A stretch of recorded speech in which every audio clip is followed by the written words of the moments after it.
Hello! The purpose of this little movie is to show you how to do the path integral of the relativistic point particle in Euclidean space-time, where the action is just given by the length of a given path, where the Lagrangian again is given just by the velocity absolute value of the particle. Here's in particular what we are interested in is the propagator, so we want to integrate over all possible configurations starting from an initial point to a final point and weight this by the exponentiated action. A particular way I want to use to do this calculation of all possible paths is by decomposing the full propagator into stepwise propagator. So we start with a one-step propagator, which would be going from the initial to the final point on two straight lines with one intermediate step, then summing the two-step propagator using two intermediate steps, and then summing this up until the n-step propagator, where we have finally all the possible configurations available. Now, this has not been solved, this problem, and I think the reason for that is overcounting. So let me name three problems related to overcounting in this context. The first type of overcounting I want to mention is the same path overcounting. How can that happen? Well, imagine you have done all the one-step propagators, and then you turn to the two-step propagators. And when you calculate those, some configurations will happen to be of this type. Initial to 1 to 2 will be on a straight line, and then we go to final. This is of course a configuration with only two straight lines, which has already been accounted for in the one-step propagator. And one should not count over this again. That's kind of a trivial overcounting, but it's important. The next type of overcounting has to do with gauge transformations. What I mean in this context by gauge transformations is transformations which leave the Lagrangian invariant and also leave the action invariant. There's a very famous gauge symmetry in this action present, which is reparameterization symmetry, which means I can change the parameter lambda by an arbitrary function and always leave the Lagrangian in the action invariant. Well, this is not the gauge symmetry we are interested here, because we can always fix the velocity absolute value, the velocity we use to run around this line, to be 1. There's an additional gauge symmetry which will be shown in 2 minutes, and this plays a crucial role in this calculation. Third topic, imagine we have a gauge symmetry, then it can happen that anomalies appears. What is an anomaly? If we have a measure of a path integral, and you do a gauge transformation, which leaves of course the action and the Lagrangian invariant, it still can happen that the measure is not invariant, the transformed measure. So what happened here? Well, we broke the symmetry which was present in the action by the integration. This should not happen, so one has to fix this problem. One has to cancel the anomaly.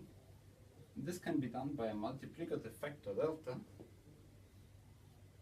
which also transforms under the gauge transformation in such a way that the transformed delta and the transformed measure, being defined as a new measure, as a product, are actually identical to the original measure. Then we have cancelled the anomaly.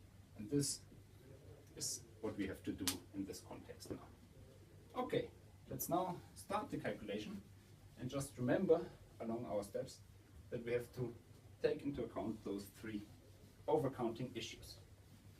We start by doing the one-step propagator, K1. So we have to integrate over all intermediate points x1. We have a delta, and we have the weighted action. As it's written here, it's very hard to see which configurations actually do represent a gauge symmetry and which not. Configurations, I mean choices of the point 1. So let's make a graphical analysis of that. Then it's much easier to see. And we also remember that we have fixed the velocity to be 1.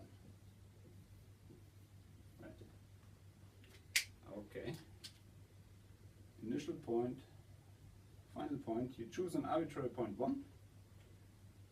And now you ask yourself which transformations, configurations here leave both Lagrangian and action invariant. Well, the Lagrangian is fixed to be 1, nothing happens here, but the action can of course change if I choose a different point. But there are configurations of points where the length of this path, this length, plus this length, does not change. What kind of contour is this? This is an elliptical contour. Here it goes.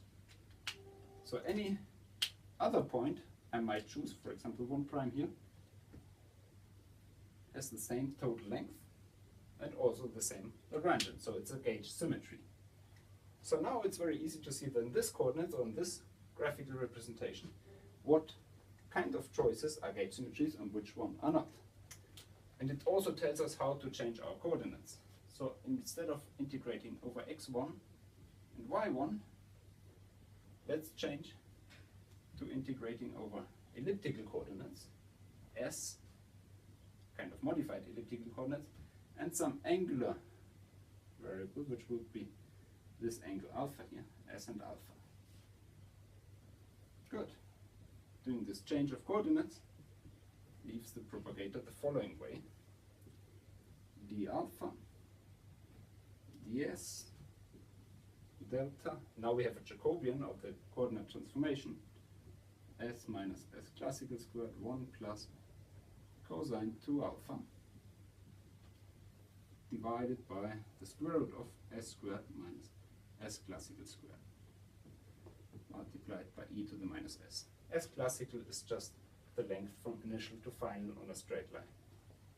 Yeah, as I said, the action is now one of the integration variables, starting from s classical going to infinity, and the angle goes from 0 to 2 pi, but the angle does not appear in the Lagrangian in the action, only in the measure. Thus, this integral is an anomaly. And the multiplicative factor is also naturally appearing here, since this type here has to be cancelled. So we choose delta to the minus 1, just this expression. This fixes our anomaly problem, and one does not integrate differently over different gauge equivalent configurations.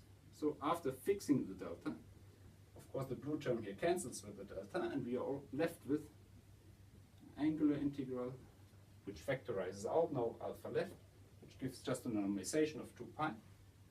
The integral from s classical to infinity ds 1 over the square root s classical minus s squared, changing sign, e to the minus s.